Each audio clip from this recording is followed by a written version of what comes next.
Good morning বন্ধুরা, কেমন আছো সবাই?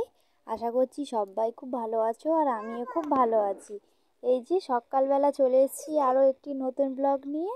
এই যে ছেলে, আমি সবাই বসে বসে চা খাচ্ছি। তো আমার ছেলে এখন খায় না, এই ঝুড়ি ভাজা বিস্কিট এইসব দিলে ও মানে খায়। তো চাও চায় মাঝে মাঝে, তো ও ছোটো বলে ওকে চা দিই না।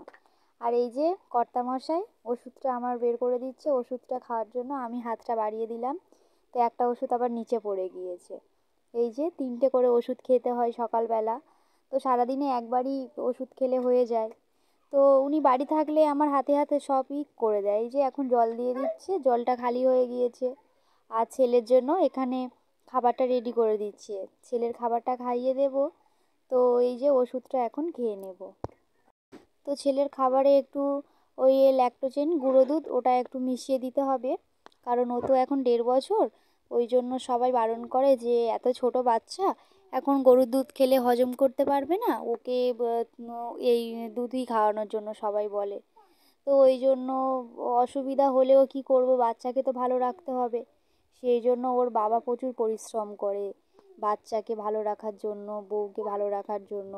আর আমাকে তো এত ডাক্তার দেখাতে হয়, সেটা একদম ধারণার বাইরে। জানি না কবে এইসব থেকে আমরা মুক্তি পাবো। তো যাই হোক, ছেলেটার খাবারটা রেডি করে দিলে ছেলেটাকে খাইয়ে দেব। আবার সকালবেলা একটু কুলপো শাক নিয়ে এসছে, তো সেটা আমি রান্না করে নেব সকালবেলা। এই যে এখানে একটু পেঁপে আছে, কুলপো শাক আছে, আর আলু আছে। তো তেজপাতা, গোটা জিরে এগুলো ফোড়নে দিয়ে এটা একটু ডালনা মতন করব, ডালনা মতন করে সকালবেলা খেয়ে নেব। সকাল বলতে ওই 11:30। তো আমাদের একটু দেরি করে ওঠা হয়, ওই জন্য কাজবাজ সব কিছু ছাড়তে একটু দেরি হয়ে যায়।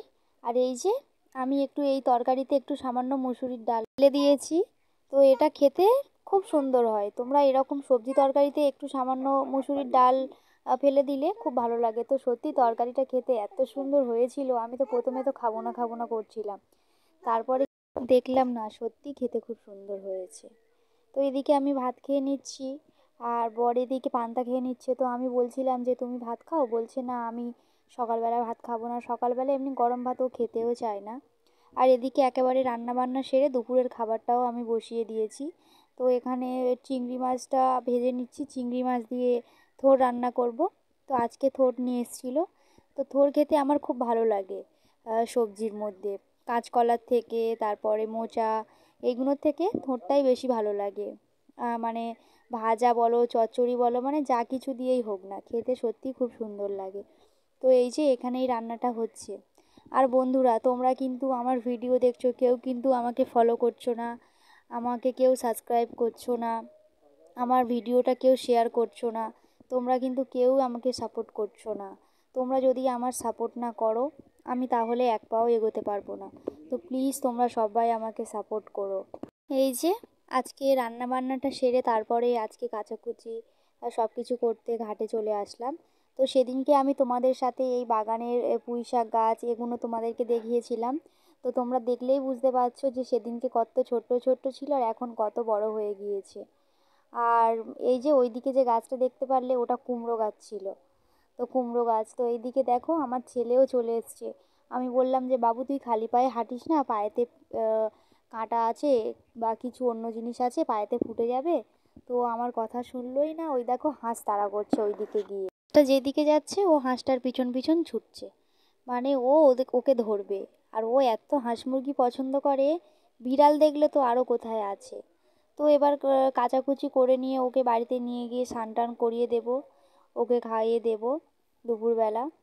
তো এই যে চলে এসেছি বাড়িতে, এসে খাওয়া দাওয়া করতে বসে গিয়েছি। মাছের ঝাল করেছিলাম, থোড় করেছিলাম চিংড়ি মাছ দিয়ে, আর করলা আলু ভাতে দেওয়া ছিল। আর একদম এই যে বিকালবেলা চলে এসেছি। তো ছেলেটা দেখতেই পাচ্ছ বন্ধুরা, এত বদমাশ হয়েছে, জুতোর ভিতরে পেরেক ঢোকাচ্ছে। মানে খেলনা এইসব দিলে ও খেলবে না, ও শুধু ওই সবই বদমাশি করবে। আর এদিকে আকাশটা মেঘলা মেঘলা করেছে, হাওয়া হচ্ছিল। তো বৃষ্টি আসবে মনে হচ্ছে, জানি না কি হবে। তো খুব জোরে জোরে হাওয়া হচ্ছে। তো এবার আমরা নিচে যাব, ছেলেটাকে দুধ বিস্কুট বা কিছু করে ছেলেটাকে তো খাইয়ে দেব, কারণ ছোট বাচ্চা একদমই কিছু খেতে চায় না। ওই জন্য ডাক্তার বলেছে যে ওকে ঘন ঘন খাওয়াতে। কারণ সত্যি বন্ধুরা, তোমরা বিশ্বাস করবে কি জানি না, আমার বাচ্চাটা একদমই কিছু খায় না। মানে ও না খেয়ে যে কী করে আছে আমি সত্যি কিছু জানি না। তো যাই হোক, এইসব নিয়ে তোমাদের সাথে পরে একদিন আলোচনা করব। প্লিজ বন্ধুরা, তোমরা আমার এই চ্যানেলটাকে সাপোর্ট করবে, প্লিজ আমাকে সাবস্ক্রাইব করবে। আর আমার এই ছোটো চ্যানেলটা একদিন যেন তোমাদের আশীর্বাদে অনেক বড় হয়ে ওঠে। তো একজন সামনে এগোতে গেলে আরও একজনের সাপোর্ট লাগে। তো তোমরা যদি আমাকে সাপোর্ট না করো বন্ধুরা, আমি এগোতে পারবো না।